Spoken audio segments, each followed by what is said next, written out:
AD 270 Claudius രണ്ടാമൻ എന്ന് പറയുന്ന ഒരു രാജാവ് റോം വാഴുന്ന കാലം. അദ്ദേഹം അന്ന് രാജ്യത്തൊരു വിളംബരം നടത്തി. ചെറുപ്പക്കാർ, യുവാക്കളാരും വിവാഹം കഴിക്കരുത്. കാരണം വിവാഹം എന്ന് പറയുന്ന ആ ഒരു കർമ്മം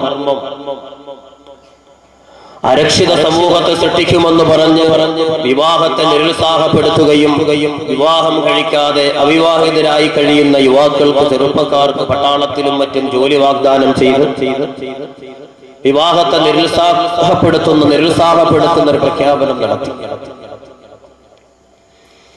ഈ ഒരു വാർത്ത സെന്റ് വാലന്റൈൻ എന്ന് പറയുന്ന ഇറ്റാലിയൻ പുരോഹിതന്റെ ശ്രവണപടങ്ങളിലെത്തുകയും വിവാഹത്തിന്റെ മൂല്യത്തെക്കുറിച്ചും വിവാഹം ലക്ഷ്യം വെക്കുന്ന ലക്ഷ്യം വെക്കുന്ന മൂല്യങ്ങളും നല്ല ഗുണങ്ങളും മനസ്സിലാക്കി രാജാവ് അറിയാതെ സമൂഹത്തിനിടയിലേക്ക് ഇറങ്ങിച്ചെന്ന് പ്രത്യേകമായി യുവാക്കൾക്ക് ക്ലാസ് കൊടുക്കുകയും സ്നേഹത്തിന്റെയും വിവാഹബന്ധത്തിന്റെയും കുടുംബജീവിതത്തിന്റെയും പ്രാധാന്യത്തെക്കുറിച്ച് മനസ്സിലാക്കി കൊടുക്കുകയും ചെയ്ത് രാജാവ് അറിയാതെ ഇറ്റാലിയൻ പുരോഹിതൻ പല ചെറുപ്പക്കാരെയും വിവാഹം കഴിപ്പിച്ചു.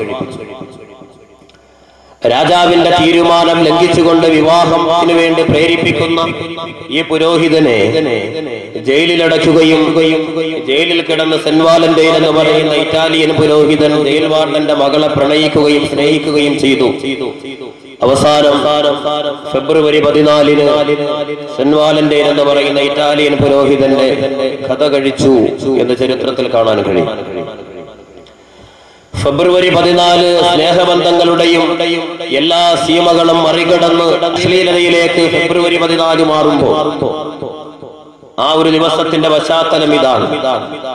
ആ ഭാഗത്തേക്ക് ഞാൻ ചർച്ച ചെയ്യുന്നില്ല. ഞാൻ എന്റെ പ്രഭാഷണത്തിന്റെ ദിവസം ഇന്ന് ആമുഖമായി ഈ ഒരു ചരിത്രം, ഈ ഒരു സംഭവം, ഈ ഒരു ചരിത്രം നിങ്ങളുടെ മുന്നിൽ ഞാൻ ആമുഖമായി സമർപ്പിച്ചത് റോം ഭരിച്ച രാജാവിന്റെ, ക്ലൗഡിയസ് രണ്ടാമൻ എന്ന് പറയുന്ന പൗരാണിക രാജാവിന്റെ വിവാഹത്തെ കുറിച്ചുള്ള സ്ത്രീയുമായി ബന്ധപ്പെട്ടുള്ള രാജാവിന്റെ കാഴ്ചപ്പാട് മനസ്സിലാക്കാൻ വേണ്ടി ഞാൻ പറഞ്ഞതാണ്. വിവാഹം അരക്ഷിത സമൂഹത്തെ സൃഷ്ടിക്കും, സ്ത്രീയുമായിട്ടുള്ള ബന്ധങ്ങൾ പാടില്ല എന്നതായിരുന്നു ക്ലൗഡിയസ് രണ്ടാമന്റെ വിചാരം. അദ്ദേഹത്തിന്റെ ചിന്താഗതി അതായിരുന്നു. അതുപോലെ തന്നെ സ്വർഗപ്രാപ്തിക്ക് സ്ത്രീകൾക്ക് അവകാശമില്ല എന്നൊരു വാദം, ഒരു വിശ്വാസം പൗരാണിക ക്രൈസ്തവർക്കിടയിൽ ഉണ്ടായിരുന്നു. പൗരാണിക ക്രൈസ്തവർക്കിടയിൽ സ്ത്രീ എന്ന് പറയുന്ന വർഗത്തിന് സ്വർഗം പ്രാപിക്കാൻ കഴിയില്ല, സ്വർഗപ്രാപ്തിക്ക് അവകാശമില്ല. ഇത് പൗരാണിക ക്രൈസ്തവർക്കിടയിൽ ഉണ്ടായിരുന്ന ഒരു വിശ്വാസമാണ്. മാത്രമല്ല, സ്ത്രീ എന്ന് പറയുന്ന വർഗം എന്നും ദുരിതം പേറേണ്ടവളും അവകാശങ്ങൾ ധ്വംസിക്കപ്പെടേണ്ടവളുമാണ് എന്നതാണ് ഫ്രാൻസിയൻ ചിന്താഗതി. അവകാശങ്ങൾ വകവെച്ചു കൊടുക്കാത്ത, എന്നും കണ്ണീരിലും എന്നും സങ്കടത്തിലും എന്നും ദുരിതത്തിലുമായി കഴിയേണ്ടവളാണ് സ്ത്രീ. ഒരിക്കലും അവളുടെ അവകാശങ്ങൾ വകവെച്ചു കൊടുക്കാൻ പാടില്ല. അവകാശങ്ങൾ ചവിട്ടി വധിക്കപ്പെടേണ്ടവളാണ് സ്ത്രീ എന്ന ഒരു വിശ്വാസം, ഫ്രാൻസിയൻ ചിന്താഗതി ആ നാട്ടിലുണ്ടായിരുന്നു. പൗരാണിക ക്രൈസ്തവർ സ്ത്രീ എന്ന് പറയുന്ന വിഭാഗം മനുഷ്യവർഗമാണോ എന്ന് പോലും അവർ സംശയിച്ചിരുന്നു. ആ രീതിയിൽ സ്ത്രീകളെ കുറിച്ച് ഈ രീതിയിലായിരുന്നു പൗരാണിക ക്രൈസ്തവരുടെ കാഴ്ചപ്പാടും വിശ്വാസമൊക്കെ. AD 586 ഫ്രാൻസിൽ ഒരു സജീവമായ ചർച്ച നടന്നു. എന്തായിരുന്നു AD 586 ഫ്രാൻസിൽ നടന്ന സജീവമായ ചർച്ച? സ്ത്രീ മനുഷ്യവർഗമാണോ, മനുഷ്യനാണോ അല്ലേ? അവസാനം ബുദ്ധിരാക്ഷസന്മാരെന്ന് അവകാശപ്പെടുന്ന ആളുകൾ ഒരുമിച്ച് കൂടി യോഗം പിരിയുന്നതിന് മുമ്പ് ഒരു പ്രഖ്യാപനം നടത്തി. പുരുഷനിൽ നിന്നും രൂപത്തിലും ഭാവത്തിലും അവാച്യമായ മാറ്റം പ്രകടിപ്പിക്കുന്നതിനാൽ സ്ത്രീ മനുഷ്യനല്ല എന്ന് യോഗം വിലയിരുത്തി. എന്നിട്ടാണ് യോഗം പിരിഞ്ഞത് എന്ന് ചരിത്രം ചരിത്രങ്ങൾ പരിശോധിക്കുമ്പോൾ നമുക്ക് കാണാൻ കഴിയും. അതുപോലെ സ്ത്രീകൾക്ക് ആത്മാവുണ്ടോ എന്ന് സജീവമായ ചർച്ച. പ്രിയമുള്ള സഹോദരങ്ങളെ, അള്ളാഹുവിൽ മാത്രം നിക്ഷിപ്തമായ, ലോകത്തൊരാൾക്കും പിടികിട്ടാൻ ചിന്തിച്ചാൽ അതിനെക്കുറിച്ച് മനസ്സിലാക്കാൻ കഴിയാത്ത, ലോകത്തൊരു അത്ഭുത പ്രതിഭാസമായി ആത്മാവ് നിലനിൽക്കുമ്പോ ലോകത്ത് പലരും അതിനെക്കുറിച്ച് ചർച്ച ചെയ്തു. ഇനി ഖിയാമത്ത് നാൾ വരെ ആരൊക്കെ ആത്മാവിനെ കുറിച്ച് ചർച്ച ചെയ്താലും അതിനെക്കുറിച്ചൊരു യാഥാർത്ഥ്യം പറയാൻ, എന്താണ് അതിന്റെ അത്ഭുതം, എന്താണ് അതിന്റെ യാഥാർത്ഥ്യം. അല്ലാഹു സുബ്ഹാനഹു വ തആലക്കല്ലാതെ അപ്പുറത്തേക്ക് ഒരാൾക്ക് തീർച്ചയായും കഴിയില്ല. ആത്മാവ് ഒരു അത്ഭുത പ്രതിഭാസമായിട്ട് ഇങ്ങനെ ലോകത്ത് നിലനിൽക്കുകയാണ്. അതിനെക്കുറിച്ച് ചർച്ച ചെയ്യുന്നുണ്ട്. കാണാനും ആത്മാവ് ഒഴിവാക്കിയിട്ട് മനുഷ്യരെ മരിക്കാതെ ചിരഞ്ജീവിയാക്കാൻ വേണ്ടി പലരും പരിശ്രമിക്കുന്നു. പക്ഷേ നടക്കുന്നില്ല. ലോകത്ത് പല അത്ഭുതങ്ങളും പല ഗവേഷണങ്ങളും നടന്നുകൊണ്ടിരിക്കുന്ന കാലഘട്ടമാണ് വർത്തമാന കാലഘട്ടം. ഞാനും നിങ്ങളും നിലനിൽക്കുന്ന ഈ ഒരു കാലഘട്ടം ഏറ്റവും കൂടുതൽ രണ്ട് വിപ്ലവമാണ്.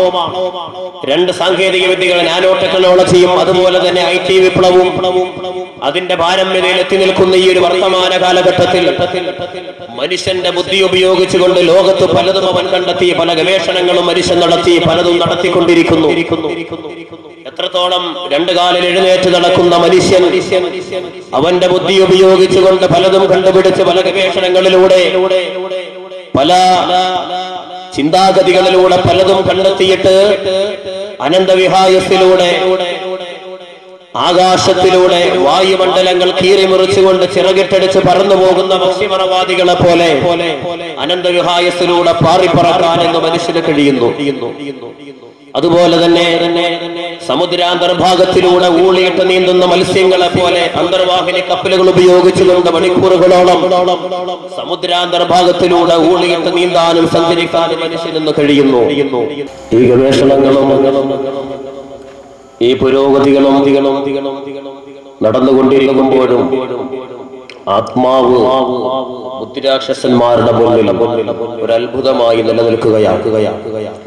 14 നൂറ്റാണ്ടുകൾക്കപ്പുറം ഹബീബായ നബി മുഹമ്മദ് മുസ്തഫ സല്ലല്ലാഹു അലൈഹി വസല്ലമ തങ്ങളോട് ആത്മാവിനെ കുറിച്ച് ചോദിച്ച ചരിത്രം പരിശുദ്ധമായ ഖുർആനിൽ കാണാം. അല്ലാഹു സുബ്ഹാനഹു വ തആല പറഞ്ഞു, നിബിതങ്ങളോട് അവരോട് പറയണം, അർറൂഹു മിൻ അംരി റബ്ബി, ആത്മാവ് എന്നിൽ നിക്ഷിപ്തമായ കാര്യമാണ്, അതിനെക്കുറിച്ച് ആരും ചർച്ച ചെയ്യണ്ട. അപ്പൊ ഈ ആത്മാവെന്ന് പറയുന്ന അത്ഭുത പ്രതിഭാസം, ഈ അത്ഭുതം ഇത് സ്ത്രീകൾക്കുണ്ടോ എന്ന് സജീവമായ ചർച്ച നടന്നു എന്ന് ചരിത്രത്തിൽ കാണാൻ കഴിയുന്നു. അവസാനം അവര് പറയുന്നു, സ്ത്രീക്ക് സ്വർഗം പ്രാപിക്കാനുള്ള ആത്മാവില്ല.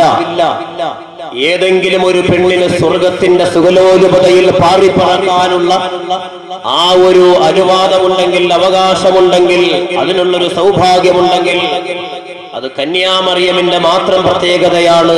അതല്ലാതെ ലോകത്ത് ജനിക്കുന്ന ഒരു പെണ്ണിനും സ്വർഗപ്രാപ്തിക്ക് അവകാശമില്ല എന്നായിരുന്നു ആ യോഗം വിലയിരുത്തിയത്. അപ്പൊ ഈ രീതിയിൽ സ്ത്രീകളെ കണ്ടവർ, ഈ രീതിയിൽ സ്ത്രീകളെ കുറിച്ച് ചിന്തിച്ചവർ, ഒന്നിൽ കൂടുതൽ വിവാഹവും മോചനവും നിരോധിച്ച മതമാണ് ക്രൈസ്തവ മതം. ഭാര്യ ഭർത്താവിൽ നിന്ന് വേർപിരിയാൻ പാടില്ല.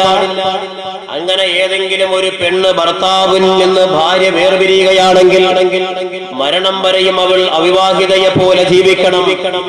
ശാരീരികമായ ഒരു പുരുഷന്റെ സുഖം ആസ്വദിക്കാൻ, ശാരീരികമായ ഒരു ബന്ധം സ്ഥാപിക്കണമെങ്കിൽ ഈ പിണങ്ങിക്കഴിഞ്ഞ ഭർത്താവുമായിട്ട് രമ്യതയിലായെങ്കിൽ മാത്രമേ കഴിയൂ. അല്ലാത്ത പക്ഷം മരണം വരെയും അവൾ അവിവാഹിതയെ പോലെ കഴിഞ്ഞുകൂടണം എന്നതാണ് അവരുടെ വിശ്വാസം.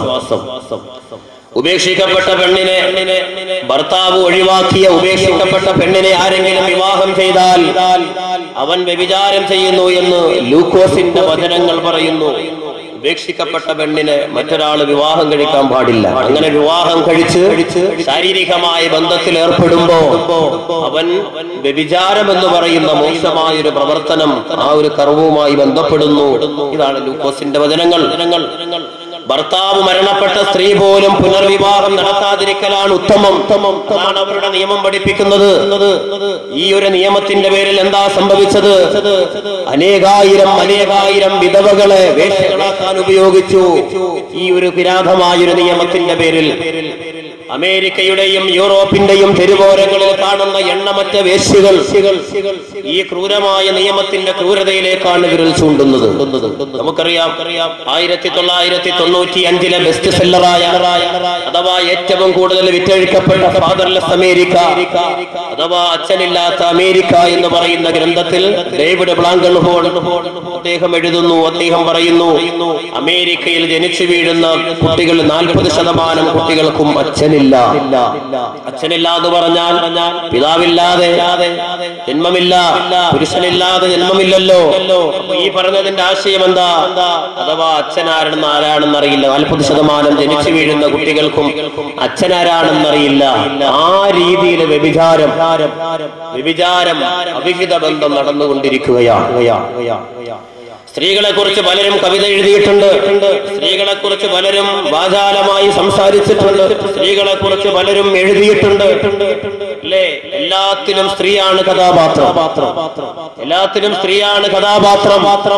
സിനിമയിലാണെങ്കിലും സീരിയലുകളാണെങ്കിലും അതുപോലെ തന്നെ നാടകങ്ങളിലാണെങ്കിലും കവിതകളിലാണെങ്കിലും അതുപോലെ തന്നെ പ്രഭാഷണങ്ങളിലാണെങ്കിലും എഴുത്തുകാരിലാണെങ്കിലും മുഖ്യപ്രമേയം സ്ത്രീ തന്നെയാണ്. സ്ത്രീകളെ കുറിച്ച് ലോകത്തറിയപ്പെടുന്ന പലരും വേണ്ട കേരളത്തിൽ പോലും അറിയപ്പെടുന്ന കേരളത്തിന്റെ മണ്ണിനെ കോരിത്തരിപ്പിച്ചുകൊണ്ട് മനുഷ്യന്റെ മനസ്സുകളിലേക്ക് ആനന്ദം ചൊരിയുന്ന രീതിയിൽ അല്ലെങ്കിൽ മനുഷ്യനെ ഇക്കിളിപ്പെടുത്തുന്ന രീതിയിൽ എഴുതിയവർ പലരും സ്ത്രീകളെ കുറിച്ച് എഴുതിയിട്ടുണ്ട്. പ്രിയമുള്ളവരെ, നമുക്കറിയാം ചെങ്ങമ്പുഴ പല കവിതകളും എഴുതിയ ആളാണ് ചെങ്ങമ്പുഴ, സുപരിചിതനായ ആളാണ് ചെങ്ങമ്പുഴ. സ്ത്രീയെ കുറിച്ച് ചെങ്ങമ്പുഴ ഒരിക്കൽ പ്രകാരം പാടി: നാരികൾ നാരികൾ നാണം കുണുങ്ങികൾ, നാരികൾ നാരികൾ നാണം കുണുങ്ങികൾ, വിശ്വവിപത്തിന്റെ നാരായ വേരുകൾ, നാരകീയ അഗ്നികൾ വിശ്വസിച്ചിടാം മൃഗത്തിനെ, പാടില്ല വിഭ്രമമേ ഭൂമി സ്ത്രീയാം മൃഗത്തിനെ. ചെങ്ങമ്പുഴയുടെ വാക്കാണ്.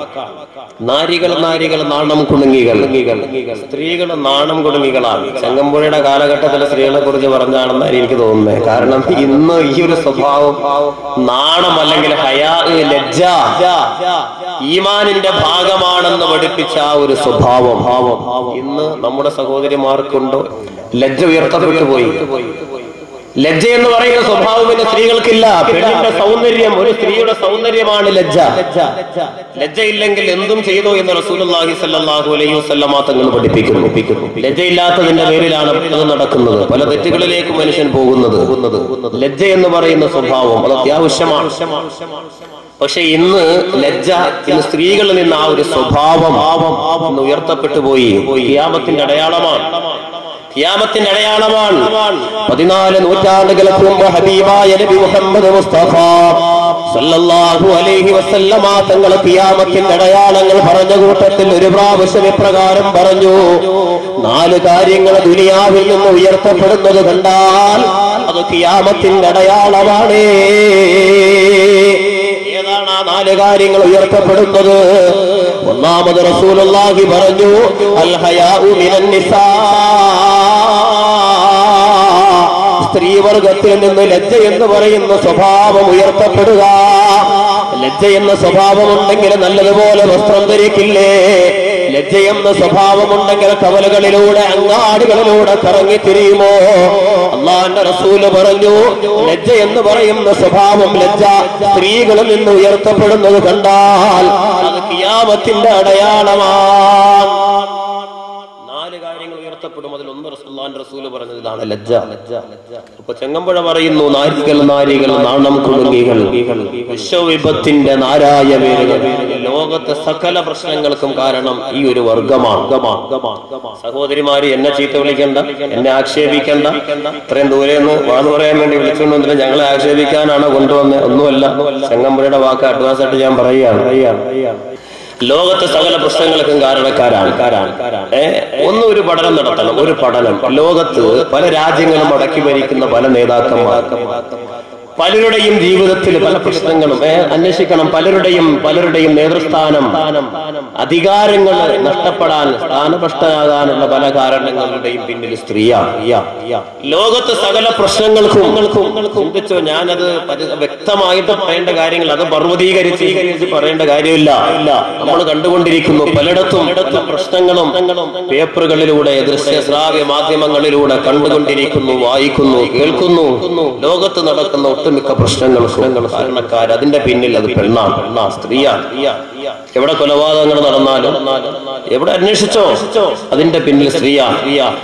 മാത്രമല്ല ചെങ്ങമ്പുഴ പറയുന്നു: നാരകീയാഗ്നികൾ, നാരകീയാഗ്നികൾ നരകത്തിൽ വെന്തുരിയേണ്ടവരാണ്. അല്ലാഹുവിന്റെ റസൂല് പറയുന്നുണ്ട്, നരകത്തിൽ അധികമായി ഞാൻ കണ്ടത് സ്ത്രീകളെയാണ്. ഇൻഷാ അല്ലാഹ് നമ്മുടെ വിഷയത്തിൽ ബാക്കി ഭാഗത്ത് വരുന്നുണ്ട്. ആ സമയത്ത് ആ ഹദീസ് നമുക്ക് ചർച്ച ചെയ്യാം. നരകീയാഗ്നികൾ വിശ്വസിച്ചിടാം മൃഗത്തിനെ, പാടില്ല വിഭ്രമമേകുമീ സ്ത്രീയാം മൃഗത്തിനെ. വേണമെങ്കിൽ നാൽക്കാലികളെ വിശ്വസിച്ചിടാം. ഞാനും നിങ്ങളും നമ്മുടെയൊക്കെ വീടിന്റെ തൊഴുത്തിൽ വളർത്തുന്ന ആടുമാടുകളെ വേണമെങ്കിൽ നമുക്ക് വിശ്വസിക്കാം, നമ്പാം. പാടില്ല വിഭ്രമമേകുമീ സ്ത്രീയാം മൃഗത്തിനെ. കാലിൽ എഴുന്നേറ്റ് നടക്കുന്ന സ്ത്രീ എന്ന് പറയുന്ന വർഗത്തെ, ആ മൃഗത്തെ ഒരു കാലത്തും നമ്പാൻ പാടില്ല, വിശ്വസിക്കാൻ പാടില്ല എന്ന് ചെങ്ങമ്പുഴയുടെ കാഴ്ചപ്പാടിതാണ്. മനുസ്മൃതി അതുപോലെയുള്ള മറ്റ് ഗ്രന്ഥങ്ങൾ, മറ്റു പുരാണങ്ങളൊക്കെ വായിക്കണം. അവിടെയും സ്ത്രീകളെ കുറിച്ച് സജീവമായി ചർച്ച ചെയ്യുന്നുണ്ട്. ബാല്യകാലത്ത് പെണ്ണിന് അവകാശം പിതാവിന്റെ കരങ്ങളിലാണ്. സ്വച്ഛന്തമായി ഇറങ്ങി നടക്കാൻ സ്വാതന്ത്ര്യമില്ലാത്തവളാണ് പെണ്ണ്. പിതാവിന്റെ ചൊൽപ്പടിക്കീഴിൽ നിൽക്കേണ്ടവളാണ്. വിവാഹിതയായ പെണ്ണ് ഭർത്താവിന്റെ അനുവാദത്തിനപ്പുറത്തേക്ക് ചലിക്കാൻ പാടില്ല. പ്രായാധിക്യം ചെന്നാലോ വൃദ്ധമാതാവിന്റെ കരങ്ങൾക്കുള്ളിലാണ്. ഈ മൂന്ന് അവസ്ഥകളിലും, ഈ മൂന്ന് ഘട്ടങ്ങളിലും പെണ്ണിന് സ്വാതന്ത്ര്യമില്ല. ഈ മൂന്ന് ഘട്ടങ്ങളിലും, ഈ മൂന്നവസ്ഥകളിൽ, മൂന്ന് രംഗങ്ങളിൽ, മൂന്നവസ്ഥകളിൽ പുരുഷന്റെ കൈകൾക്കുള്ളിലാണ് സ്ത്രീ. ഒരു കാലത്തും സ്ത്രീക്ക് സ്വാതന്ത്ര്യമില്ല എന്ന് പറഞ്ഞിട്ട് സ്ത്രീകളെ കുറിച്ച് പറയുന്നവരുണ്ട്. അതുപോലെ തന്നെ സ്ത്രീയുമായിട്ടുള്ള സമ്പർക്കം, സ്ത്രീയുമായിട്ടുള്ള കൂടിച്ചേരൽ, സ്ത്രീയുമായിട്ടുള്ള അടുപ്പം, അത് ദൈവത്തിന്റെ പ്രീതി കരസ്ഥമാക്കുന്നതിനെ തൊട്ടും, അതുപോലെ തന്നെ അനുഗ്രഹങ്ങളുടെ കലവറയായ സ്വർഗലോകം അത് തടയപ്പെടുന്നതിനും സ്ത്രീ സമ്പർക്കം കാരണമാണെന്ന് ചിന്തിച്ച പല ആളുകളുമുണ്ട്. അതുകൊണ്ട് തന്നെ പലരും ഇസ്ലാമേതര പ്രത്യയശാസ്ത്രങ്ങളിൽ വിശ്വസിക്കുന്ന പലരും അങ്ങനത്തെ ഒരു വിശ്വാസമുള്ളതിന്റെ പേരില് സ്ത്രീയെ ജീവിതത്തിൽ നിന്ന് ഒഴിവാക്കിയിട്ട് ബ്രഹ്മചര്യം തെരഞ്ഞെടുത്തു. ഏകനായി ഒറ്റയ്ക്ക് ജീവിക്കുന്ന ആ ഒരു സ്വഭാവം, അങ്ങനെ തെരഞ്ഞെടുത്ത ബ്രഹ്മചര്യം തെരഞ്ഞെടുത്ത ആളുകളെ നമുക്ക് കാണാം. പ്രിയമുള്ളവരെ, പ്രവാചകൻ സല്ലല്ലാഹു അലൈഹി വസല്ലമ തങ്ങളുടെ മുന്നിൽ സഹാബത്ത് വന്ന് ഇത്യാദി വിഷയങ്ങൾ ചർച്ച ചെയ്യുമ്പോ അല്ലാഹുവിന്റെ റസൂല് പറഞ്ഞത്, ഞാൻ വിവാഹം കഴിച്ച ആളാണ്, ഞാൻ നോമ്പ് പിടിക്കുന്നു, അതുപോലെ തന്നെ സൽക്രമങ്ങൾ ചെയ്യുന്നു, നോമ്പ് മുറിക്കുന്നു. ഒരു കാരണവശാലും സ്ത്രീയുമായിട്ടുള്ള ബന്ധത്തിന്റെ പേരിൽ അല്ലാഹുവിന്റെ പൊരുത്തം കിട്ടുന്നതിന് തടസ്സമല്ല എന്ന് 14 നൂറ്റാണ്ടുകൾക്ക് മുമ്പ് പ്രവാചകൻ സഹാബത്തിന് പഠിപ്പിച്ച ഹദീസുകൾ കാണാൻ കഴിയും. പ്രിയമുള്ളവർ, ഇതൊക്കെ മറ്റ് സ്ത്രീകളെ കുറിച്ചുള്ള വർത്തമാനങ്ങളും ചർച്ചകളുമാണ്. ഇസ്ലാമിന്റെ കാഴ്ചപ്പാട് എന്താ? പരിശുദ്ധമായ ഇസ്ലാമിന്റെ കാഴ്ചപ്പാട് പരിശുദ്ധ ഖുർആനിൽ ഒരൊറ്റ ആയത്ത് മതി. പരിശുദ്ധ ഖുർആനിലെ ഒരു ആയത്ത് മതി. അതിന് തെളിവായിട്ട് അതിനപ്പുറത്തേക്ക് നൂറുകണക്കിന് ആയത്തുകൾ വേണ്ട, നൂറുകണക്കിന് ഹദീസുകൾ വരുന്നുണ്ട. സൂറത്ത് തഹ്രീം അല്ലാഹു സുബ്ഹാനഹു വ തആല പറയുന്ന ഒരു ആയത്തുണ്ട് സ്ത്രീയെക്കുറിച്ച്. എന്താ അല്ലാഹുവിന്റെ ഖുർആൻ പറയുന്നു? വളറബല്ലാഹു മസലൻ ലില്ലദീന ആമനു ഇംറഅത ഫിർഔൻ ഇദ് ഖാലത് റബ്ബി ബിനി ലീ ഇൻദക ബൈതൻ ഫിൽ ജന്ന വനജ്ജിനി മിൻ ഫിർഔന വഅമലിഹി വനജ്ജിനി മിനൽ ഖൗമിൽ ളാലിമീൻ. ലോകത്ത് ഞാനാണടാ ദൈവമെന്ന് പറഞ്ഞ് ലോകത്ത് സ്വർഗം പണി കഴിപ്പിച്ച ഫറോവയുണ്ടല്ലോ, ഏകചക്രാധിപതിയായി ലോകത്ത് വാണിരുന്ന ഫറോവ മഹാനായ മൂസ നബി അലൈഹി സ്വലാത്തു വസ്സലാമയെ കൊണ്ട് വിശ്വസിക്കാതെ സ്വന്തം ദൈവമാണെന്ന് വാദിച്ചു നടക്കുമ്പോ പത്നിയായ ആയിഷ റളിയല്ലാഹു തആല അൻഹാ മഹാനായ മൂസ നബി അലൈഹി സ്വലാത്തു വസ്സലാമയെ കൊണ്ട് വിശ്വസിച്ചു പോയെങ്കിൽ അതിന്റെ പേരിൽ ഫിറൗനിന്റെ പട്ടാളങ്ങളും ശക്തമായ പീഡനമുറകൾ അസിയാ ബീബി റളിയല്ലാഹു തആല അൻഹയുടെ മേൽ അഴിച്ചു വിടുമ്പോ ആ സമയത്ത് മഹാനായ മൂസ നബിയെ കൊണ്ടുള്ള വിശ്വാസം പ്രവാചകനായി അംഗീകരിച്ച് ഏകരായ അല്ലാഹുവിൽ അടിയുറച്ചു നിൽക്കുകയാണ്. അവസാനം മണലാരണ്യത്തിലേക്ക് വലിച്ചു കൊണ്ടുപോയി ആസിയാ ബീബി റളിയല്ലാഹു തആല അൻഹയെ മലർത്തിക്കിടത്തി ശരീരത്തെ കൈകാലുകൾ ബന്ധിച്ച് ആ ശരീരത്തിലേക്ക് ശക്തമായ പാറക്കല്ലുകൾ എടുത്ത് വലിച്ചെറിയാൻ പോകുന്ന സമയമതാ ആസിയാ ബീവി അല്ലാഹുവിനോട് ദുആ ചെയ്തു, അല്ലാഹ് നിന്നെ കൊണ്ട് വിശ്വസിച്ചതിന്റെ പേരില് മഹാനായ മൂസ നബിയെ പ്രവാചകനായി അംഗീകരിച്ചതിന്റെ പേരില് ഇതാ ലോകത്ത് ദൈവമായി വാദിക്കുന്ന ഫറോവയുടെ പട്ടാളം എന്നെ വല്ലാതെ വർദ്ധിക്കുന്നു തമ്പുരാനേ. എന്റെ വിശ്വാസത്തിൽ യാതൊരു മാറ്റവുമില്ല. അല്ലാഹ് ഏകനായ ദൈവമാണ്, നീയല്ലാതെ മറ്റൊരു വിശ്വാസം എന്റെ ഹൃദയത്തിലില്ല. അല്ലാഹുവേ, ഞാൻ ഇത് മുഴുവനും സഹിക്കുന്നത് നിനക്ക് വേണ്ടിയാണ്. അല്ലാഹുവിനോട് അവസാന സമയത്ത് ആസ്യദേവി ദുആ ചെയ്യുകയാണ്, റബ്ബി ബിനിലി എന്നക ബൈതൻ ഫിൽ ജന്ന. ഞാൻ അനുഭവിക്കുന്ന ഈ പീഡനങ്ങൾക്ക് പകരമായും, ഞാൻ അനുഭവിക്കുന്ന ഈ ദുരിതങ്ങൾക്കും പ്രയാസങ്ങൾക്കും പകരം അല്ലാഹുവേ, നിന്റെ സ്വർഗത്തിന്റെ സുഖലോലുപതയിൽ എനിക്കൊരു കൊട്ടാരം നീ പണിയണേ അല്ലാഹ്. ആസിയ ബീവി റളിയല്ലാഹു തആല അല്ലാഹുവിനോട് ദുആ ചെയ്ത് ലോകത്ത് ഷഹീദാകുന്നെങ്കിൽ എന്റെ പ്രിയമുള്ളവരെ, അല്ലാഹുവിന്റെ ഖുർആൻ പറയുന്നു, വളറബല്ലാഹു മസലൽ ലില്ലദീന ആമനു ഇംറാഅത ഫിർഔൻ. ലോകത്തെ സകല വിശ്വാസികൾക്കും സർവവിശ്വാസികൾക്കും ആണിനും പെണ്ണിനും മസലൽ ലില്ലദീന ആമനു, ഏകനായ ദൈവത്തെ കൊണ്ട് വിശ്വസിച്ച ആണിനും പെണ്ണിനും അല്ലാഹു പറയുന്നു, മാതൃകയായിട്ട് നിങ്ങൾ കാണേണ്ടത് ആസിയ ബീവിയാണ്. ആസിയ എന്ന് പറയുന്ന പെണ്ണിനെ അല്ലാഹു സുബ്ഹാനഹു വ തആല മാതൃകാ വനിതയായി ഉപമിക്കുകയാണ്, ചൂണ്ടിക്കാണിക്കുകയാ. നിങ്ങൾ ആസിയാനെ കണ്ടുപഠിക്കണേ, നിങ്ങൾ ആസിയാനെ അനുധാവനം ചെയ്യണേ, ആസിയായെ നിങ്ങൾ മാതൃകയാക്കണേ. പരിശുദ്ധമായ ഖുർആൻ. അപ്പോ ആണിനോടും പെണ്ണിനോടും അല്ലാഹുവിന്റെ ഖുർആൻ പറയുന്നു, ആസിയ ബീവി റളിയല്ലാഹു തആല എന്ന സ്ത്രീയെ നിങ്ങൾ മാതൃകയാക്കണം. അല്ലാഹു തആല ഉപമിച്ചത് ആസിയ ബീവിയാണ്. ഇപ്പൊ പെണ്ണിനെ കണ്ടുപിടി, സ്ത്രീയെ കണ്ടുപിടി, പരിശുദ്ധമായ ഖുർആൻ. പ്രിയമുള്ളവരെ, ഹബീബായ നബി മുഹമ്മദ് മുസ്തഫ സല്ലല്ലാഹു അലൈഹി വസല്ലമ തങ്ങളുടെ ചില ഹദീസുകൾ, ഒന്ന് രണ്ട് ഹദീസുകൾ ഞാൻ പറയാം. സ്ത്രീകളുടെ മഹത്വം, സ്ത്രീയുടെ മഹത്വം. അല്ലാഹുവിന്റെ റസൂൽ ഒരിക്കൽ പറഞ്ഞു, നിക്കാഹിന്റെ ഒക്കെ സദസ്സിൽ നമ്മൾ ധാരാളം കേട്ട് തഴമ്പിച്ച ഹദീസാ, അദ്ദുനിയാ കുല്ലുഹാ മതാഅ വ ഖൈറു മതാഇഹൽ മർഅത്തു സാലിഹ. ദുനിയാവ് മുഴുവനും മനുഷ്യന് ഉപയോഗിക്കാനുള്ള വസ്തുക്കളാണ്, വിഭവങ്ങളാണ്. റസൂലുള്ളാഹി പറഞ്ഞു, വ ഖൈറു മതാഇഹൽ മർഅത്തു സാലിഹ. ആ വസ്തുക്കളിൽ വെച്ച് ഏറ്റവും നല്ലത്, ഖൈർ എന്ന് പറഞ്ഞാൽ അഫ്ദലു തഫ്ലീലിന്റെ അർത്ഥത്തിലാണ്. ഖൈർ എന്ന് പറഞ്ഞാൽ ഏറ്റവും നല്ലത് എന്നാണ് അർത്ഥം. വ ഖൈറു മതാഇഹ, ദുനിയാവിലെ വിഭവങ്ങളിൽ വെച്ച് ഏറ്റവും മെച്ചമായത്, ഏറ്റവും നല്ലത് അൽ മർഅത്തു സാലിഹത്തു, സാലിഹത്തായ പെണ്ണ്. അൽ മർഅത്തു സാലിഹ, സാലിഹത്തായ പെണ്ണ് എന്ന് റസൂലുള്ളാഹി സ്വല്ലല്ലാഹു അലൈഹി വസല്ലം.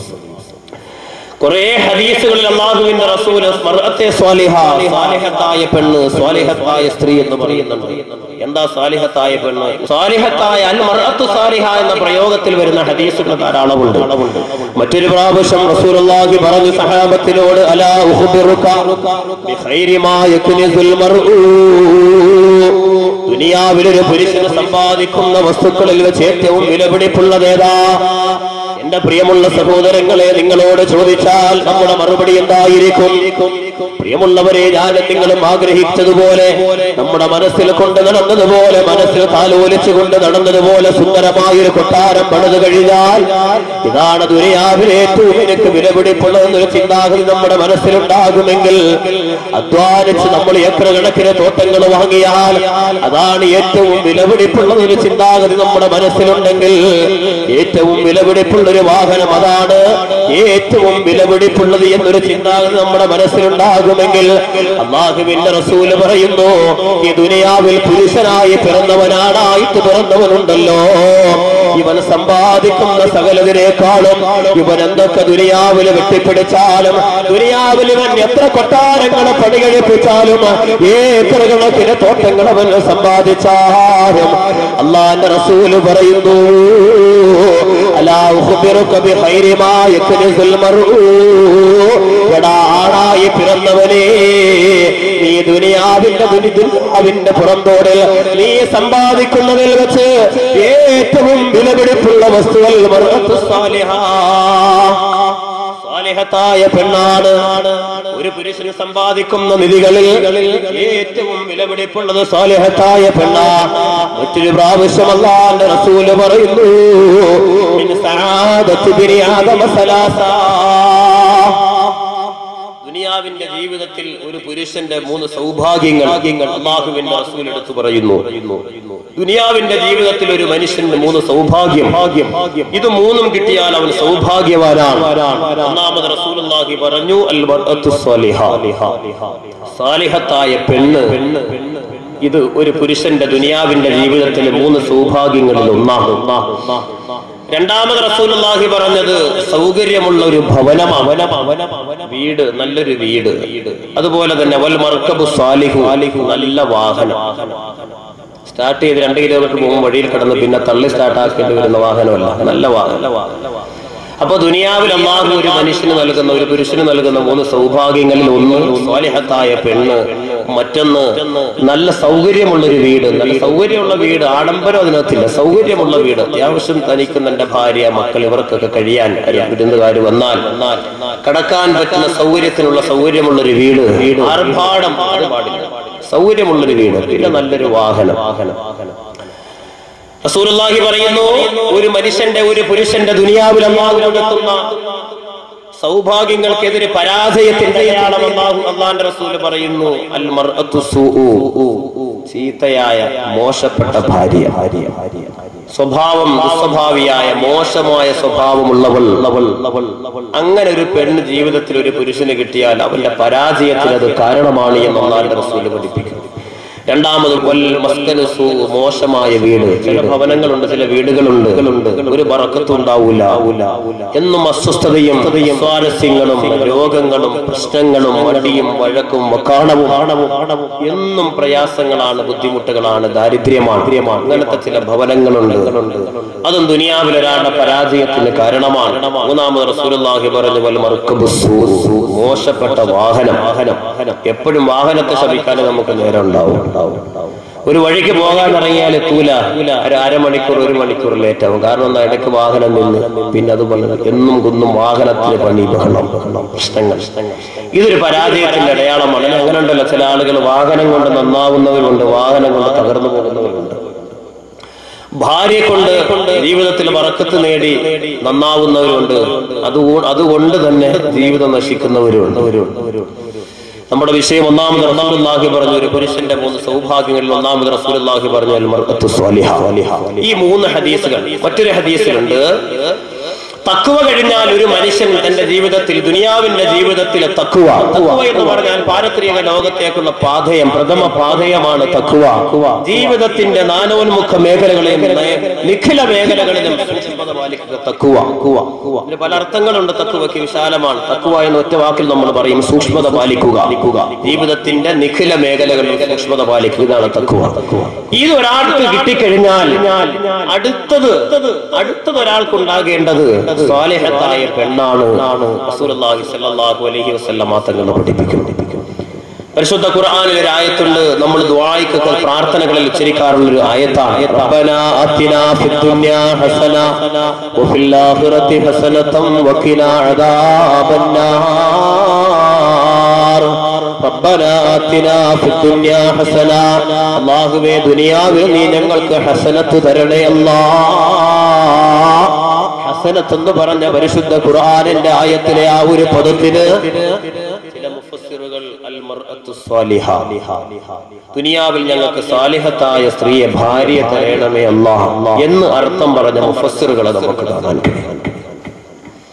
അപ്പോ ജീവിതത്തിൽ വളരെ മൂല്യമുള്ളൊരു സംഗതിയാണ് സാലിഹത്തായ പെണ്ണ്. മൂല്യമുള്ള, വളരെ വിലപിടിപ്പുള്ള, വിലമതിക്കാൻ കഴിയാത്ത അമൂല്യമായ ഒരു നിധിയാണ്, ഒരു സ്വത്താണ് സ്ത്രീ എന്ന് പറയുന്ന വിഭാഗം. അൽ മർഅത്തു സാലിഹ. വഅദിന്റെ സദസ്സുകളിൽ പോകുമ്പോൾ പലരും ദുആ കൊണ്ട് വസിയത്ത് ചെയ്യാറുണ്ട്. ഭാര്യ സാലിഹത്താകാൻ വേണ്ടി ദുആ ചെയ്യണം ഉസ്താദേ, മക്കള് സാലിഹീങ്ങളാകാൻ, മകൾ സാലിഹത്താകാൻ വേണ്ടി ദുആ ചെയ്യണം. അങ്ങനെ ദുആ കൊണ്ട് പലരും വസിയത്ത് ചെയ്യാറുണ്ട്. ഈ സദസ്സിലും പലരും ഉണ്ടാകും അങ്ങനെയൊക്കെ ആഗ്രഹിക്കുന്നവര്. എന്താ ഇപ്പൊ ഈ സ്വാലിഹത്തായ പെണ്ണെന്ന് പറഞ്ഞാൽ എന്താ? ഞങ്ങള് മക്കനെ ധരിക്കുന്നുണ്ടല്ലോ, ഞങ്ങള് പർദ്ദ ധരിക്കുന്നുണ്ടല്ലോ, 5 നേരവും ഞങ്ങൾ നമസ്കരിക്കുന്നുണ്ട്, ഞങ്ങൾ അത്യാവശ്യത്തിന് ഖുർആനൊക്കെ ഓതുന്നുണ്ട്. മർഅത്തു സാലിഹയിൽ ഞങ്ങൾ പെടുമോ? പ്രിയമുള്ള സഹോദരിമാര് പ്രത്യേകം ശ്രദ്ധിക്കുക. അൽ മർഅത്തു സാലിഹ എന്ന് പറഞ്ഞാൽ സാലിഹത്തായ നല്ലവളായ ഭാര്യ, നല്ലവളായ കുടുംബിനിയുടെ അടയാളങ്ങൾ വ്യത്യസ്തമായ ഹദീസുകളിൽ നിന്ന് ക്രോഡീകരിക്കപ്പെട്ട ചില അടയാളങ്ങൾ ഇൻഷാ അല്ലാഹ് ഞാൻ 1 മുതൽ 8 വരെയുള്ള ചില അടയാളങ്ങളുണ്ട്. ആ അടയാളങ്ങൾ പല ഹദീസുകളിൽ നിന്ന് സമാഹരിച്ചതാണ്, ക്രോഡീകരിച്ചതാണ്. ആ അടയാളങ്ങൾ ഇൻഷാ അല്ലാഹ് ഇവിടെ ചർച്ച ചെയ്യുമ്പോൾ എന്റെ പ്രിയമുള്ള സഹോദരിമാർ ആലോചിക്കുക, അല്ലാഹുവിന്റെ റസൂലിന്റെ ഹദീസിൽ നിന്ന് മനസ്സിലാക്കാൻ കഴിയുന്ന ഈ ഗുണങ്ങൾ എന്റെ ജീവിതത്തിൽ ഉണ്ടോ? ഉണ്ടെങ്കിൽ ഓരോ ഗുണങ്ങൾ പറയുമ്പോഴും അൽഹംദുലില്ലാഹ് അല്ലാഹുവിന് ശുക്ർ ചെയ്യുക. ഈ ഗുണങ്ങളില്ല എങ്കിൽ എന്ത് ചെയ്യണം? ഈ ഗുണങ്ങൾ ജീവിതത്തിൽ ഉണ്ടാക്കിയെടുക്കാൻ വേണ്ടിയിട്ട്, ഉണ്ടാക്കി തീർക്കാൻ വേണ്ടിയിട്ട് നിങ്ങൾ അസ്മ ചെയ്യണം, നിങ്ങളൊരു പ്രതിജ്ഞ എടുക്കണം, നിങ്ങൾ അതിനുവേണ്ടി പരിശ്രമിക്കണം. അല്ലാഹു തആല ഭാഗ്യം തരട്ടെ. ഒന്നാമത് റസൂലുള്ളാഹി സ്വല്ലല്ലാഹു അലൈഹി വസല്ലമ തങ്ങൾ സാലിഹത്തായ പെണ്ണിന്റെ അടയാളം, നല്ലവളായ ഭാര്യയുടെ അടയാളം റസൂലുള്ളാഹി പറഞ്ഞു, ഇബാദത്തിൽ താൽപര്യം കാണിക്കുന്നവളാ, ത്തിന്റെ വിഷയത്തിൽ താല്പര്യം കാണിക്കുന്നവളാണ്. അടുക്കളയിൽ എത്ര ജോലി തിരക്കാണെങ്കിലും, അടുക്കളയിൽ എത്ര പേര് എത്ര വലിയ ജോലി തിരക്കാണെങ്കിലും, നമസ്കാരത്തിന്റെ സമയമാകുമ്പോ ആ നമസ്കാരത്തിന് വേണ്ടി ധൃതി കാണിക്കുന്നവള്, ഇബാദത്തിന് വേണ്ടി പ്രത്യേകം ഔത്സുക്യം കാണിക്കുന്നവൾ, താല്പര്യം കാണിക്കുന്നവൾ, മഗ്രിബിന്റെ സമയത്ത് ജോലികളൊക്കെ തീർത്തിട്ട് സീരിയലിന്റെ മുന്നിലേക്ക് പോകാതെ ചെന്ന് തടഞ്ഞിരിക്കാതെ മഗ്രിബിന്റെ പള്ളിയിൽ നിന്ന് ബാങ്ക് വിളി കേൾക്കുമ്പോ പൊതുവെടുത്ത് വീട്ടിൽ മുസല്ലയിലിരുന്ന് മഗ്രിബ് നമസ്കരിച്ച് ആ മഗ്രിബ് നമസ്കാരാനന്തരം വിശുദ്ധമായ ഖുർആൻ എടുത്ത് കയ്യിൽ പിടിച്ച് മൊത്തം ഓതാൻ കഴിഞ്ഞില്ലെങ്കിലും അത്യാവശ്യം അല്ലാഹുവിന്റെ റസൂൽ പഠിപ്പിച്ച ചില സൂറത്തുകളുണ്ടല്ലോ, ദാരിദ്ര്യ നിർമ്മാർജ്ജനത്തിന് ഉപകരിക്കുന്ന ചില സൂറത്തുകളുണ്ട്, മരണപ്പെട്ടു പോയവർക്ക് വേണ്ടി പ്രത്യേകം ഓതിയാൽ കൂലി കിട്ടുമെന്ന് അല്ലാഹുവിന്റെ റസൂൽ പറഞ്ഞ സൂറത്തുകളുണ്ട്. അതുപോലെ തന്നെ ദജ്ജാലിന്റെ ഉപദ്രവങ്ങളിൽ നിന്ന് രക്ഷപ്പെടാൻ ഉപകരിക്കുന്ന പരിശുദ്ധ ഖുർആനിലെ സൂറത്തുകളുണ്ട്, ആയത്തുകളുണ്ട്. ആപത്ത് അപകടങ്ങളിൽ നിന്ന് രക്ഷപ്പെടാൻ, മുസീബത്തുകളിൽ നിന്ന് രക്ഷപ്പെടാൻ ഉപകരിക്കുന്ന സൂക്തങ്ങളുണ്ടല്ലോ, അതെടുത്ത് പരിശുദ്ധമായ ഖുർആനിന്റെ പ്രത്യേകമായ സൂറത്തുകളും ആയത്തുകളും ഓതിയിട്ട് നിറകണ്ണുകളോടെ അല്ലാഹുവിനോട് ദുആ ചെയ്യാറുള്ള മനസ്സുള്ള പെണ്ണുണ്ടോ? അതുപോലെ തന്നെ മക്കളെ നമസ്കരിക്കാൻ വേണ്ടി മക്കൾക്ക് പ്രേരണ കൊടുത്ത്, കുഞ്ഞുമക്കളെ പിടിച്ചെടുത്തിരുത്തിയിട്ട് സലാത്ത് പറഞ്ഞു കൊടുത്ത്, ഖുർആൻ ഓതി കൊടുത്ത്, മുൻകഴിഞ്ഞു പോയ പ്രവാചകന്മാരുടെ ചരിത്രങ്ങൾ പറഞ്ഞു കൊടുത്ത്, സാലിഹീങ്ങളുടെ ജീവിതത്തിന്റെ യാത്രയിൽ അനുഭവിച്ച യാതനകളും പ്രയാസങ്ങളും അവരുടെ വിജയത്തിന് നിദാനമായ ചരിത്രങ്ങളൊക്കെ പറഞ്ഞു കൊടുത്ത് ആ മക്കളെ ദീനുള്ള മക്കളാക്കാൻ വേണ്ടി പരിശ്രമിക്കുന്ന ഉമ്മമാരുണ്ടോ? ഈ ഉമ്മമാരുണ്ടെങ്കിൽ, ഈ ഒരു ഗുണം അവരുടെ ജീവിതത്തിലുണ്ടെങ്കിൽ അല്ലാഹുവിന്റെ റസൂല് പറയുന്നു, അൽ മർഅത്തു സാലിഹ, ഇവൾ സാലിഹത്തായ പെണ്ണിന്റെ ഒന്നാമത്തെ അടയാളം ഇവൾക്കുണ്ട്. ഇവള് രക്ഷപ്പെട്ടു, ഇവള് ജീവിതത്തിൽ വിജയിച്ചവളാണ്, ദുനിയാവിലും പാരത്രിക ലോകത്തിലും വിജയിച്ചവളാണ് ഇവള്. വിവാദത്തിന് താല്പര്യം കാണിക്കണം. പ്രിയമുള്ള സഹോദരിമാരെ, ഞാനൊന്ന് ചോദിക്കട്ടെ, എത്ര സഹോദരിമാര് പറഞ്ഞു ധരിക്കുന്നു? ശരി തന്നെ, ഇസ്ലാമിക വേഷവിധാനത്തിലൂടെ റോഡിലൂടെ നടക്കുന്നവരാണ്, വീട് വിട്ട് വെളിയിലിറങ്ങുന്നവരാ. പക്ഷേ 5 നേരത്തെ നമസ്കാരത്തിന്റെ വിഷയത്തില് എന്റെ ശബ്ദം ശ്രവിക്കുന്ന ഈ പ്രദേശത്തെ എന്റെ ഉമ്മമാരോട്, എന്റെ സഹോദരിമാരോട്, അനുജത്തിമാരോട് ഞാനൊന്ന് ചോദിക്കുകയാ, നമസ്കാരത്തിന്റെ വിഷയത്തിൽ എത്ര പേര് താല്പര്യം കാണിക്കുന്നവരുണ്ട്?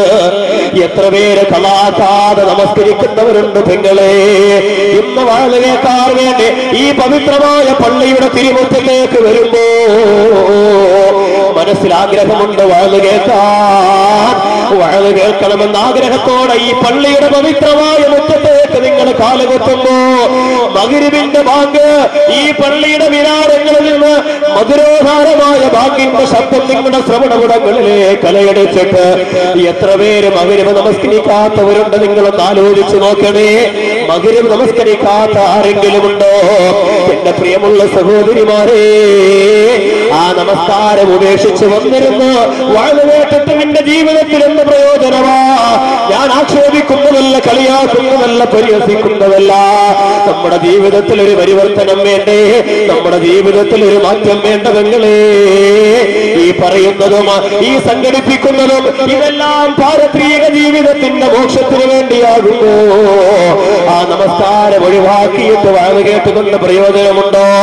നമസ്കാരം ഒഴിവാക്കി നിന്റെ ഭർത്താവിന് നിന്റെ മക്കൾക്ക് വേണ്ടി ഭക്ഷണം പാചകം ചെയ്ത് കൊടുത്ത് അവരുടെ പൊരുത്തവും അവരുടെ തൃപ്തിയും നീ സമ്പത്തി കരസ്ഥമാക്കുമ്പോ നിന്റെ ദുനിയാവ് നിന്റെ പാരത്രിക ലോകം നിന്ന് നഷ്ടപ്പെട്ടു കൊണ്ടിരിക്കുകയാണെന്നുള്ള ബോധം മനസ്സിലുണ്ടോ? ആലോചിക്കേണ്ട പ്രിയമുള്ളവര്, പ്രിയമുള്ള സഹോദരിമാരുടെ ഒട്ടുമിക്ക സഹോദരിമാരുടെയും ളുഹർ നമസ്കാരം കളാണ്. കാരണം തിരക്ക് പിടിച്ച സമയമാണ്. ഉച്ചയ്ക്ക് ഭർത്താവ് ചോറുണ്ണാൻ വരുമ്പോ 1 മണിക്ക് വീട്ടിൽ ഉണ്ണാൻ വരുന്ന ഭർത്താവിന് സകലതും വിളമ്പിയവൻ തീന്മേശയ്ക്ക് മുമ്പിൽ നിരത്തണം അല്ലേ? അതിന്റെ പേരില് പലരുടെയും ളുഹർ കളാ ആണ്. ഇബാദത്തിന്റെ വിഷയത്തിൽ താല്പര്യം. കാരണം നിങ്ങളുടെ ഇബാദത്ത്, നിങ്ങളുടെ അവസ്ഥകളും ചലനങ്ങളും കണ്ടിട്ടാണ് മക്കൾ വളരുന്നത്. ആ ഒരു ചിന്ത ഉണ്ടാകണം, ആ ഒരു ബോധം ഉണ്ടാകണം. ഇന്ന് ളുഹർ തന്നെ ഈ പറഞ്ഞ മാതിരി ഭക്ഷണം അടുക്കളയിൽ കിടന്ന് സമയം ചെലവഴിച്ച് പാചകത്തിനും മറ്റും ചെലവഴിച്ചിട്ട് പിന്നെ നമസ്കരിക്കാമെന്നൊക്കെ പറഞ്ഞ് ഇരിക്കും. പക്ഷേ കുറച്ചുകൂടെ കഴിയുമ്പോൾ ഇബ്ലീസ് കയറും. ഇബ്ലീസ് കയറിയിട്ട് ഇത് കുറെ തുണിയൊക്കെ അലക്കാനില്ലേ, അതൊക്കെ വാരിയിട്ട് നീ അലക്കുക, അതെല്ലാം കഴിഞ്ഞിട്ട് ഇൻഷാ അല്ലാഹ് നമുക്ക് നമസ്കരിക്കാം. അങ്ങനെ തുണിയെല്ലാം കൂടെ വാരിയെടുത്ത് കുളിച്ചിട്ട് കയറി ളുഹർ നിസ്കരിക്കാൻ എന്നുള്ള ചിന്തയിൽ ഇറങ്ങുമ്പോഴാണ് ഒരിലൂടെ തുണി കിടക്കുന്നത്. എന്നാൽ പിന്നെ അതൊക്കെ വാരി അലക്കിയിട്ടിട്ട് കുളിക്കാം, എന്നിട്ട് നിസ്കരിക്കാമെന്ന് പറഞ്ഞ് അലക്കിക്കൊണ്ടിരിക്കുമ്പോൾ അസ്റിന്റെ ബാങ്ക്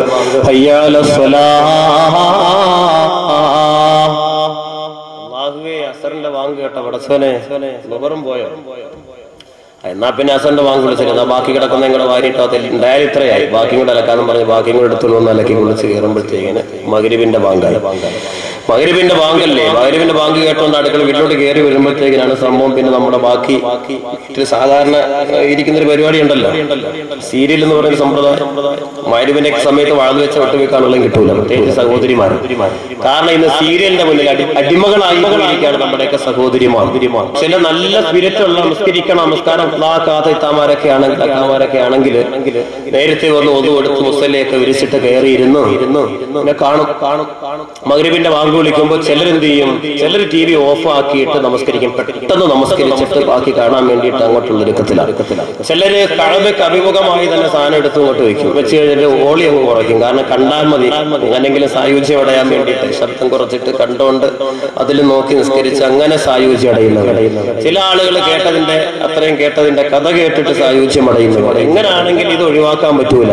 എത്ര വലിയ ഇബാദത്തും തസ്ബീഹ് എടുത്താലും സുബ്ഹാനല്ലാഹ് പറഞ്ഞാലും ഇതിന്റെ മുന്നിൽ ഒഴിവാകാൻ പറ്റൂല. എന്തൊരവസ്ഥയാണ് എന്റെ പ്രിയമുള്ള സഹോദരിമാരെ.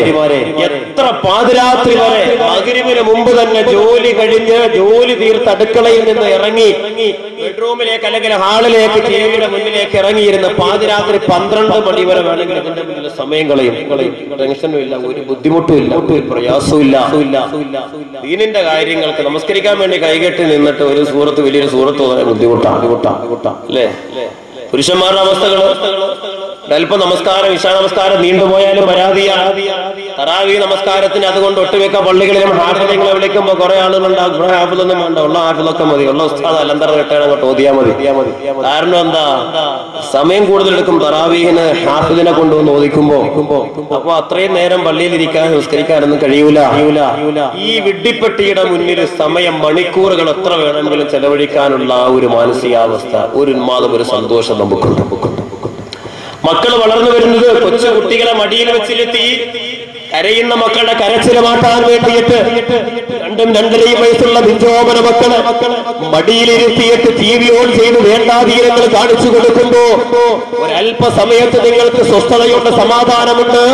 പക്ഷേ ഇന്ന് ബുദ്ധിരാക്ഷസന്മാര് പറയുന്നു ഈ പ്രായത്തിലെ കുട്ടികൾക്ക് ഏറ്റവും കൂടുതൽ ബുദ്ധിക്ക് വികാസം പ്രാപിക്കുന്ന ഈ ഒരു അവസ്ഥയിൽ എന്താണോ കുട്ടികൾ കാണുന്നത് അത് കുട്ടികൾ സ്വീകരിക്കും.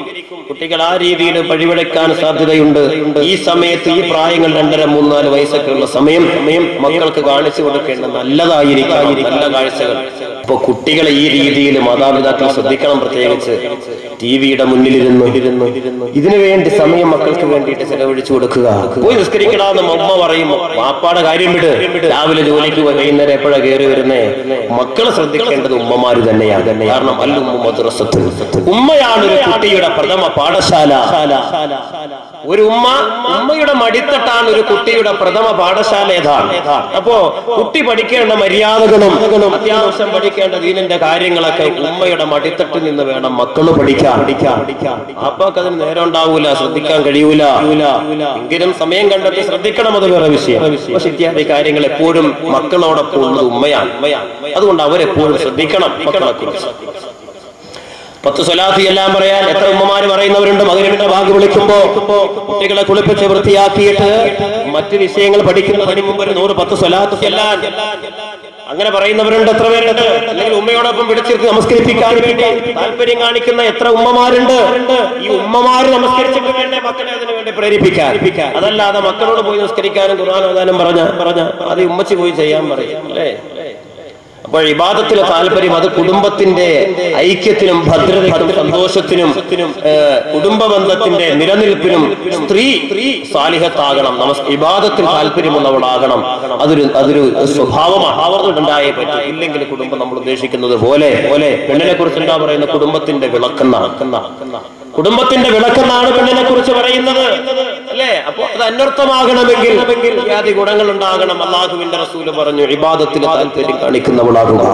പ്രിയമുള്ള സഹോദരിമാര്, ഏറ്റവും ചുരുങ്ങിയ പക്ഷം 5 നേരത്തെ നമസ്കാരമെങ്കിലും ഖളാ ഇല്ലാതെ എന്റെ പ്രിയമുള്ള സഹോദരിമാർ അനുഷ്ഠിക്കുക.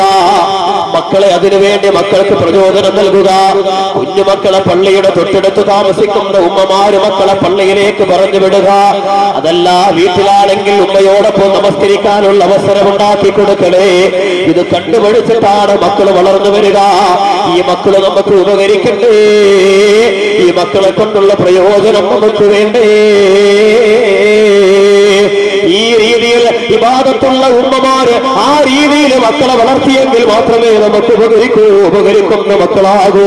എന്റെ പ്രിയമുള്ള സഹോദരിമാര്, ദുനിയാവിന്റെ നേട്ടങ്ങൾക്ക് വേണ്ടി കളി വിനോദങ്ങളിലായി ഇബാദത്ത് ഒഴിവാക്കുമ്പോ, നമസ്കാരം ഒഴിവാക്കുമ്പോ നിങ്ങൾ മനസ്സിലാക്കുന്നില്ല? കാര്യങ്ങളൊക്കെ മനസ്സിലാക്കാനുള്ള ബോധമുണ്ടല്ലോ, കാര്യങ്ങളെ മനസ്സിലാക്കാനുള്ള ചിന്താശക്തി നിങ്ങൾക്കില്ലേ? എന്തേ ഇവിടെ മാത്രം ദീനിന്റെ വിഷയത്തിൽ മാത്രമാവുക കാര്യങ്ങൾ ചിന്തിക്കാൻ നിങ്ങൾക്ക് കഴിയുന്നില്ല? അതല്ലാത്ത വിഷയങ്ങൾക്കെല്ലാം 1000 നാവാണല്ലോ. മുൻകൂട്ടി കാര്യങ്ങൾ ചിന്തിക്കാൻ നിങ്ങൾക്ക് കഴിയുന്നുണ്ടല്ലോ. ആയുധം കൊണ്ട് മുസൽമാനെ നശിപ്പിക്കാൻ കഴിയില്ല എന്ന് ചിന്തിച്ചപ്പോ, ആൾബലത്തിൽ മുസ്ലിമിനെ നശിപ്പിക്കാൻ കഴിയില്ല എന്ന് ചിന്തിച്ചപ്പോ, അതുപോലെ സാമ്പത്തിക വിഷയത്തിൽ മുസൽമാനെ തളർത്താൻ കഴിയില്ല എന്ന് ചിന്തിച്ചപ്പോ, ഇസ്ലാമിന്റെ ബദ്ധവൈരികളായ ദിവസവും ഞാനും നിങ്ങളും നമസ്കാരത്തിലൂടെ അല്ലാഹുവിന്റെ ശാപമേറ്റവരിൽ തൊട്ട് നീ ഞങ്ങളെ കാത്തുരക്ഷിക്കണമേ.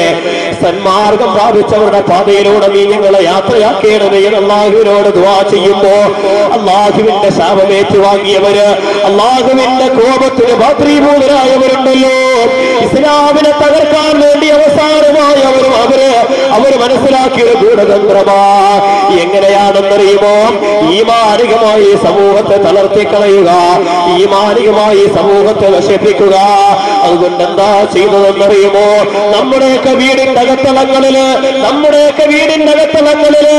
ലോകത്തിന്റെ അഷ്ടദിക്കുകളിലുള്ള സകല അശ്ലീലങ്ങളും എന്റെയും നിങ്ങളുടെയും വീടുകളിലേക്ക് വിളമ്പി തരുമ്പോ, എന്റെ പ്രിയമുള്ളവരെ, ഈ ജൂദായിസത്തിന്റെ ബുദ്ധിയിൽ നിന്ന് ഉത്ഭവിച്ചതാണ് എന്റെയും നിങ്ങളുടെയും വീടുകളെ പിശാചിനെ കൊണ്ട് മലീമസമാക്കുക.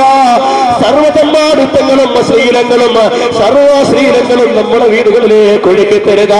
അതിന്ന് കണ്ട് സായോജ്യമടഞ്ഞിട്ട് നമസ്കാരമില്ലാതെ, ഈമാനില്ലാതെ, മരണചിന്തയില്ലാതെ, പരലോക ചിന്തയില്ലാതെ ജീവിതം ഇങ്ങനെ രസാനുഭൂതികളിലായിട്ട് ഞാനും നിങ്ങളും തള്ളുനേക്കുമ്പോ, ഒരു പരിധിവരെ ഇസ്ലാമിന്റെ ബദ്ധവൈരികളുടെ ആ പരിശ്രമം ഇന്ന് വിജയിച്ചു കൊണ്ടിരിക്കുകയാണ്.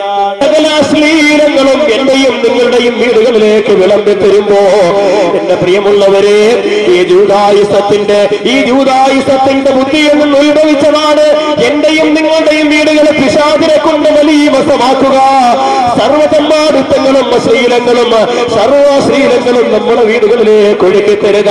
അതിന്ന് കണ്ട് സായോജ്യമടഞ്ഞിട്ട് നമസ്കാരമില്ലാതെ, ഈമാനില്ലാതെ, മരണചിന്തയില്ലാതെ, പരലോക ചിന്തയില്ലാതെ ജീവിതം ഇങ്ങനെ രസാനുഭൂതികളിലായിട്ട് ഞാനും നിങ്ങളും തള്ളുനേക്കുമ്പോ, ഒരു പരിധിവരെ ഇസ്ലാമിന്റെ ബദ്ധവൈരികളുടെ ആ പരിശ്രമം ഇന്ന് വിജയിച്ചു കൊണ്ടിരിക്കുകയാണ്. പ്രിയമുള്ള സഹോദരിമാരെ, സഹോദരങ്ങളെ, വിശ്വാസം കാത്തു സൂക്ഷിക്കണം. വിശ്വാസമില്ലെങ്കിൽ ഈമാൻ നഷ്ടപ്പെട്ടു പോയെല്ലാം പോയി. അപ്പൊ സഹോദരിമാരെ പ്രത്യേകിച്ച് ശ്രദ്ധിക്കുക, ഇബാദത്തിന്റെ വിഷയത്തിൽ താല്പര്യം കാണിക്കുക. ഏറ്റവും ചുരുങ്ങിയ നമസ്കാരം കൃത്യമായിട്ട് കൃത്യനിഷ്ഠയായിട്ട് നമസ്കരിക്കുക. നാളെ പാരത്രിക ലോകത്ത് നമസ്കരിക്കാത്ത ആളുകൾക്ക് അല്ലാഹു കൊടുക്കുന്ന ശിക്ഷയുടെ കാഠിന്യത്തെ കുറിച്ച് റസൂലുള്ളാഹി പഠിപ്പിക്കുന്നുണ്ട്. മിഅ്റാജിന്റെ രാത്രി ഹബീബായ നബി തങ്ങൾ യാത്ര ചെയ്യുമ്പോ ഒരു വിഭാഗം ആളുകളെ അല്ലാഹു ശിക്ഷിക്കുന്നത് കണ്ടു. എന്താ അല്ലാഹുവിന്റെ റസൂല് കണ്ടത്? ഒരു വിഭാഗം ആളുകളുടെ ശിരസുകൾ കല്ലുകൾ കൊണ്ട് എറിഞ്ഞ് തകർക്കുകയാണ്. തല തകർന്നു പോകുന്നു. ഒരല്പസമയത്തിന് ശേഷം വീണ്ടും അതാ ശിരസ് പൂർവസ്ഥിതി പ്രാപിക്കുകയാണ്. വീണ്ടും ഉഗ്രമായ ശക്തമായ കല്ലുകൾ കൊണ്ട് ആ ശിരസിലേക്ക് എറിഞ്ഞു പൊട്ടിക്കുന്നു. തല തകർന്നു പോകുന്നു, ഖൽബ് തകർന്നു പോകുന്ന ഈ രംഗം കണ്ട പ്രവാചകൻ ചോദിച്ചു ജിബ്രീലിനോട്, ഓ ജിബ്രീലേ, ഇവര് ജീവിതത്തിൽ ചെയ്ത തെറ്റെന്താ ജിബ്രീലേ? അല്ലാഹുവിന്റെ റസൂലിനോട് ജിബ്രീൽ അലൈഹിസ്സലാത്തു വസ്സലാം പറഞ്ഞു, യാ റസൂലല്ലാഹ്, ഇവരാരാണെന്ന് അറിയുമോ? ഹൗലായി തഫാക്കലത് റൂസുഹും അനിസ്സലാം, 5 നേരത്തെ നമസ്കാരം നിർവഹിക്കാത്തവരാണ് നബിയേ.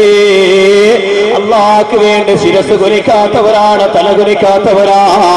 നമസ്കാരം ഉപേക്ഷിക്കുന്നവന്റെ പാരത്രിക ലോകത്ത് തല കല്ലുകൾ കൊണ്ടെറിഞ്ഞ് തകർക്കുമെന്ന് അല്ലാഹുവിന്റെ റസൂല് പറയുന്നു. അല്ലാഹു നമ്മെ കാത്തുരക്ഷിക്കട്ടെ. ഒരു ദിവസം അനസ് ബിൻ മാലിക് റളിയല്ലാഹു അൻഹു പ്രവാചകനോട് ചോദിച്ചു, പരിശുദ്ധ ഖുർആനിന്റെ മായ അവസര സമയമാണ്. ആ സമയത്ത് നബി തങ്ങളോട് ചോദിച്ചു, യാ റസൂലല്ലാഹ്, മൽ ഫലകു യാ ഹബീബല്ലാഹ്, ഫലകിൽ നിന്ന് കാവൽ തേടണമെന്ന് അറിയിക്കുന്ന ആയത്തവതീറമായല്ലോ നബിയേ. ഈ ഫലക്കെന്ന് പറഞ്ഞാൽ എന്താ? ഒന്നറിയിച്ചു തരുമോ നബിയേ? അല്ലാഹുവിന്റെ റസൂല് പറഞ്ഞു, അനസേ,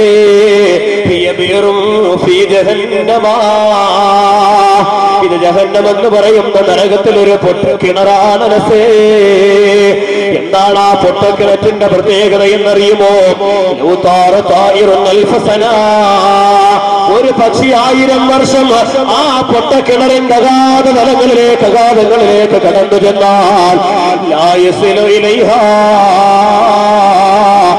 1000 വർഷം പറന്നാലും ആ പൊട്ടക്കിണറിന്റെ താഴ്ചയിലേക്ക്, ആഴിയിലേക്ക് എത്താൻ കഴിയില്ല.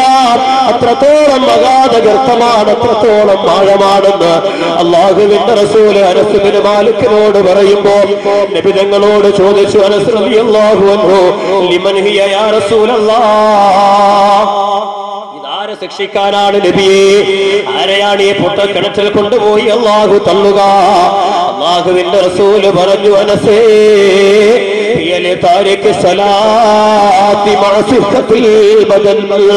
കൈകാലുകൾക്ക് സ്വാധീനമുള്ളതോടൊപ്പം ശരീരത്തിന് ആരോഗ്യമുള്ളതോടൊപ്പം നമസ്കാരം ഒഴിവാക്കുന്നവരുണ്ടല്ലോ, അവരെ കൊണ്ടുപോയി തള്ളാൻ വേണ്ടി അല്ലാഹു തയ്യാറാക്കിയിരിക്കുന്ന പൊട്ടക്കിണറ. ആ പൊട്ടക്കിണറ്റിന്റെ അവസ്ഥകളെ കുറിച്ച് അല്ലാഹുവിന്റെ റസൂല് പറയുന്നു, ഉഗ്രവിഷമുള്ള പാമ്പുകളും സർപ്പങ്ങളും തേളുകളുമാണ് ആ കിണറ്റിലുള്ളത്. ആ മനുഷ്യനെ വലിച്ചെറിയപ്പെടേണ്ട സമയം തന്നെ ഈ പാമ്പുകൾ അവനെ കുത്തിവലിക്കുന്നതാ. അല്ലാഹു നമ്മെ കാത്തുരക്ഷിക്കട്ടെ. പ്രിയമുള്ളവരെ, കോലം പോലും മറിക്കപ്പെടാൻ സാധ്യതയില്ലേ? നാളെ ഖിയാമത്തിന്റെ മൈതാനിയില് ഒരു വിഭാഗം ആളുകളതാ പന്നിയുടെ കോലത്തിൽ അല്ലാഹു ഹാജരാക്കുമ്പോ അവിടെ ഒരുമിച്ച് കൂടി നിൽക്കുന്ന ജനങ്ങൾ ആകാംക്ഷയോടെ കാത്തു നിൽക്കുന്ന ഇവരാരാണെന്നറിയാൻ, ഇവരുടെ ജീവിതത്തിൽ ചെയ്ത അപരാധം എന്തെന്നറിയാൻ. ആ സമയത്ത് അല്ലാഹുവിന്റെ ഭാഗത്ത് നിന്നൊരു വിളിയാളമുണ്ടാകും, ഒരറിയിപ്പുണ്ടാകും. ഈ പന്നിയുടെ കോലത്തിന് കോലം മറിക്കപ്പെട്ടവരാരാണെന്നറിയുമോ? അല്ലാഹുവിന്റെ റസൂല് പറയുന്നു,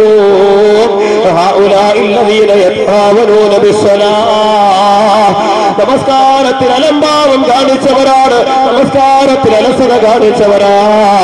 എന്റെ ചെറുപ്പക്കാരാ, പള്ളിയുടെ ബാങ്കിന്റെ ശബ്ദം കേൾക്കുമ്പോ ആ സമയത്ത് പള്ളിയുടെ മുറ്റത്തിലൂടെ, പള്ളിയുടെ മുന്നിലൂടെ നടന്നു പോയാലും നിനക്കെന്തേ പള്ളിയിലേക്ക് കയറാനുള്ള മനസ്സ് നിനക്ക് വരുന്നില്ല എന്റെ ചെറുപ്പക്കാരാ. ആ പള്ളിയിലേക്ക് ഇബാദത്ത് കൊണ്ടൊന്ന് സജീവമാക്കാൻ, വഖത്തിന് പള്ളിയിൽ ജമാഅത്തിന് വേണ്ടി പള്ളിയിലേക്ക് വരാനുള്ള മനസ്സ് നമുക്ക് നഷ്ടപ്പെട്ടു പോകുമ്പോ, കളികളിലേക്കും വിരോധങ്ങളിലേക്കും ഞാനും നിങ്ങളും മാറുമ്പോ നാളെ സൂക്ഷിക്കേണ്ട ഒരു സംഗതിയാണിത്. അല്ലാഹു കാത്തുരക്ഷിക്കട്ടെ. ത്തിന്റെ വിഷയത്തിൽ താല്പര്യം കാണിക്കണം, പ്രത്യേകിച്ച് സഹോദരിമാർ. രണ്ടാമത് സാലിഹത്തായ പെണ്ണിന്റെ അടയാളം, സാലിഹത്തായ പെണ്ണിന്റെ രണ്ടാമത്തെ അടയാളം റസൂൽ പറയുന്നു, ഇതാഅത്തു സൗജി,